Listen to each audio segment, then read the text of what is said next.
मान्यता है कि इस दिन गाय की पूजा करने के बाद गाय पालक को उपहार और अन्य वस्त्र देना चाहिए। ऐसा करने से घर में सुख समृद्धि आती है। और वृंदावन और मथुरा में तो इस दिन गोवर पूजन और अन्नकूट उत्सव मनाया जाता है, जो अपने आप में बड़ा अद्भुत होता है और देखने में आनंद आ जाता है। अब गोवर्धन पूजा का रहस्य क्या है, इसकी कथा क्या है, मैं सुनाता हूं। भगवान श्री कृष्ण ने इंद्र का अभिमान चूर करने के लिए गोवर्धन पर्वत को अपनी छोटी उंगली पर उठाकर संपूर्ण गोकुल वासियों की इंद्र के क्रोध से, कोप से रक्षा की।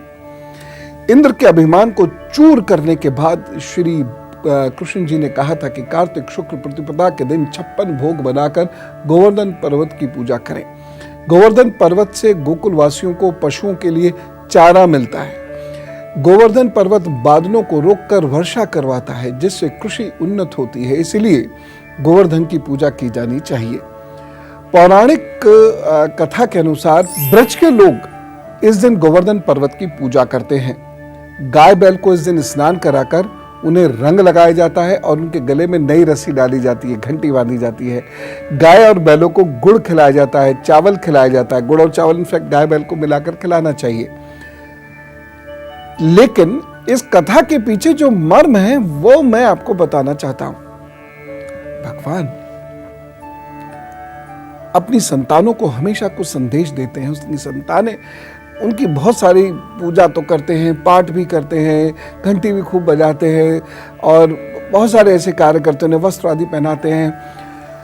भगवान को तो पूज लेते हैं, लेकिन भगवान की मानते नहीं हैं। भगवान ने गोवर्धन पर्वत को एक महत्वपूर्ण पर्वत माना था उस इलाके की इकोलॉजी को संतुलित करने के लिए। और मैं आपको ये पहले बताऊं कि जैसे रवि, सोम, मंगल, बुध, बृहस्पति, शुक्र, शनि, हम अलग दिन अलग देवता की पूजा करते हैं। पहले इंद्र भगवान की पूजा होती थी और भगवान श्री कृष्ण ने इंद्र भगवान की पूजा को रुकवा दिया। उसके बाद माँ दुर्गा की पूजा होनी प्रारंभ हुई। जी हाँ, द्वापर युग तक शुक्रवार को सामान्यतः इंद्र जी की ही पूजा हुआ करती थी और शनिवार को यम जी की पूजा हुआ करती थी। अब यम की पूजा ना होकर शनि जी को भगवान मानकर शनि की पूजा की जाती है। शनि तो ग्रह है। तो भगवान चाहते थे कि लोगों के इकोलॉजी अगर वहाँ बैलेंस रहती है लोगों के प्रयास से, तो पशुओं को चारे की कभी कमी ना होगी और वहाँ पर समय से पानी बरसेगा। इसलिए उन्होंने गोवर्धन की पूजा करने को कहा। वहाँ पर जो घास आदि है वो बनी रहे, इसलिए उसे मेंटेन करने को कहा, उसे काटने तोड़ने के लिए मना किया। देखिए भगवान की दूरदृष्टि। अगर हम भगवान की ही माने ना, भगवान को मानने के साथ साथ भगवान की भी माने, तो हमारा अहित ना हो कभी। अब मैं आपको गोवर्धन पूजा का महत्व बताने जा रहा हूं, जो आपको समझना बहुत जरूरी है। गोवर्धन पूजा में गोवर्धन पर्वत की पूजा की जाती है और ये एक ऐसा संदेश है जो ये हमको बताता है कि हमारा जीवन प्रकृति पर निर्भर करता है, जैसे पेड़ पौधे, पशु पक्षी आदि आदि आदि। इसीलिए हमें नदी, पर्वत, इन सब का बहुत ज्यादा धन्यवाद देना चाहिए। भारत देश में जलवायु संतुलन का एक विशेष कारण पर्वतमालाएं और नदियां हैं। इस प्रकार यह दिन इन सभी प्राकृतिक धन संपदा के प्रति हमारी भावना को व्यक्त करता है। लेकिन केवल एक दिन भावना व्यक्त करने से, धन्यवाद देने से काम नहीं चलेगा। हमें बहुत कोशिश करनी चाहिए कि हम अपनी नदियों को खराब ना करें और पर्वतों को गंदला ना करें, पर्वतों पर शोर ना मचाएं, वहां पर खोदे ना और उनको बहुत प्रोटेक्ट करके रखें। अगर ये चीज हमने नहीं करी तो पूजा पाठ काहे का फिर? भगवान की कोई बात तो हम मानते नहीं और हम सोचें कि भगवान हमारे सारे कार्य कर दे, ऐसा हो नहीं सकता। ठीक है ना? क्योंकि धर्म में दंड का भी प्रावधान है। यदि अगर कोई धर्म विरुद्ध कार्य करता है तो उसको दंड मिलेगा। वही हमारे लिए दुर्भाग्य है। तो आप ऐसे कार्य नहीं करिए, प्रभु के कार्य कीजिए, तो आपकी कुंडली के बहुत सारे दोष वैसे ही ठीक होने लगते हैं। मेरी बात का यकीन कीजिए, प्लीज यकीन कीजिए। आपको गोवर्धन पूजा से लाभ कैसे मिलेगा, इसके लिए इसकी विधि जरूर समझ लीजिए। गोवर्धन पूजा के दिन अभी सुबह घर के द्वार पर गोबर से गोवर्धन बनाइए और उसे पेड़ की शाखों और फूलों से सजाइए और फिर उसे थोड़ा सा भोग लगाइए।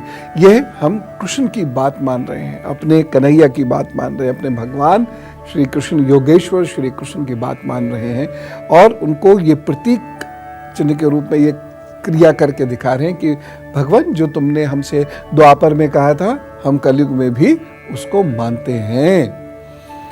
यह करने के बाद धूप से दीप से पूजन किया जाता है। फिर घर के सभी सदस्य इस गोवर्धन की परिक्रमा करते हैं। इस दिन गायों की पूजा की जाती है और इसी दिन विश्वकर्मा दिवस भी मनाया जाता है। इस दिन मजदूर वर्ग अपने औजारों की पूजा करता है। फैक्ट्री तथा सभी कारखाने इस दिन बंद रहते हैं और वहाँ पूजा पाठ होता है। इसलिए आप भी यदि औजारों से काम करने वाले व्यक्ति हैं तो अपने औजार की पूजा अवश्य कीजिएगा। कुछ दिन कुछ विशेष पूजाएं करने का लाभ निश्चित रूप से मिलता है और चीज़ों से जुड़ाव होता है। जैसे अगर आपके पास औजार हैं या कंप्यूटर्स है या किताबें, जिससे भी आप काम करते हैं, आप रोजाना उसे साफ करके थोड़ा सा उससे निहारें, उसका ख्याल रखें कहीं टूट फूट तो नहीं, कहीं गंदगी तो नहीं जमा हो गई है। धीरे धीरे वो औजार, वो चीज, वो इंस्ट्रूमेंट आपका दोस्त हो जाता है और उसके साथ फिर आप जब काम करते हैं तो आपको बहुत अफिनिटी होती है।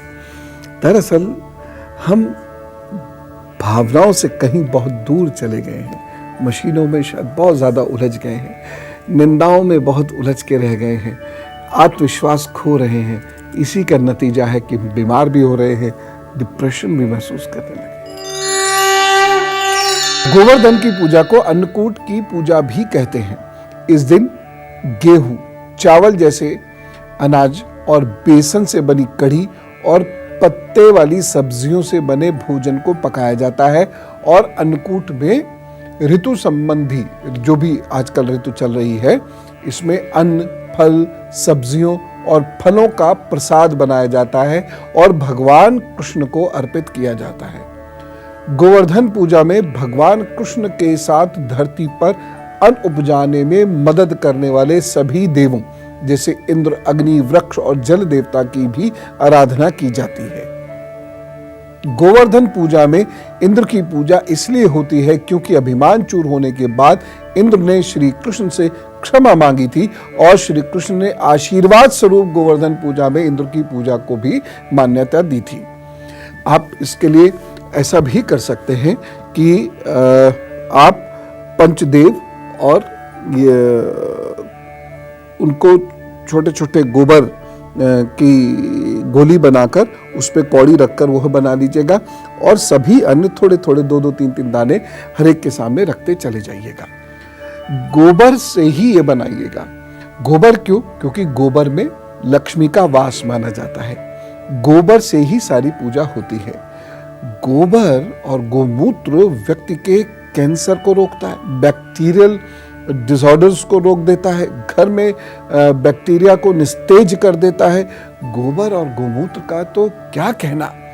गोबर और गोमूत्र जिस घर में कहीं रखे रहते हैं, आसानी से नजर नहीं लगती और उस घर का आसानी से नुकसान नहीं होता। नेगेटिव एनर्जीज उस घर से गायब होती चली जाती हैं। कभी कभी ऐसे भी गोबर का एक पिंडी बनाकर और उसको रख कर और ओम श्रीम नमः का जप कर लिया कीजिए। ये घर में सुख, धन्य और धान्य के लिए बड़ा अच्छा होता है। कभी कभी कर लिया कीजिए और उसके बाद पका भोजन बनाकर और लोगों में बांट दिया कीजिए, घर में भी खिलाया कीजिए। इससे घर में खुशी भी आती है और धन भी आता है, सुख भी आता है। जितनी भी ये पूजा है या जो भी हमारे शास्त्र या पुराण जो भी घटनाओं का वर्णन करते हैं, जिसे हम कथा कहते हैं, वह सब घटनाएं घटित हुई हैं कहीं ना कहीं। और वह घटनाएं जैसे यही है गोवर्धन की घटनाएं, ये कहीं ना कहीं घटित हुई है और इस घटना से एक बहुत बड़ा संदेश भी गया है। हम इस घटना को बहुत भक्ति भाव से सुनते हैं, लेकिन भक्ति भाव से सुनने के साथ साथ ये भी ध्यान रखें कि इस घटना से भगवान जो संदेश इंद्र को दे रहे हैं, कहीं वो हमें भी दे रहे हैं, उसे हम सुने, समझे और अपने जीवन में उतारें।